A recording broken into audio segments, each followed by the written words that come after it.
जसं की तुम्हाला माहित आहे की मी वृंदावनमध्ये आलेली आहे. तर मी आता चालले आहे प्रेम मंदिरमध्ये. मी तयार वगैरे होऊन आलेच होते की इथं खूप गर्दी होती आणि मोठी लाईन होती. मग थोडा वेळ आम्ही थांबलो.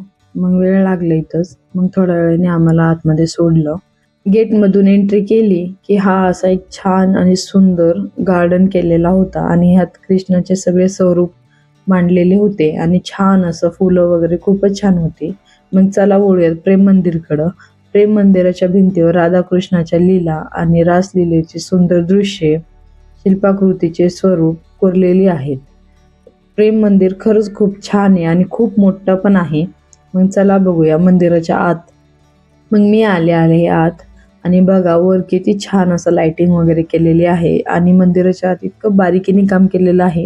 प्रत्येक भिंतीवर, प्रत्येक कॉलमवर इतकं छान असं डिझाईन वगैरे खूप छान काढलेलं आहे. मग आम्ही इथं आलो, पाया वगैरे पडलो आणि आतून पूर्ण लाइटिंग सारखं 1-1 सेकंदाने लाइटिंग चेंज होत राहतात आणि ह्यानेच मंदिर खूप छान दिसतो.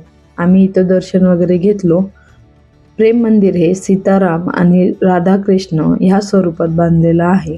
तर खरंच प्रेम मंदिर आतून आणि बाहेरून खूपच सुंदर आहे आणि खूपच मोठं आहे.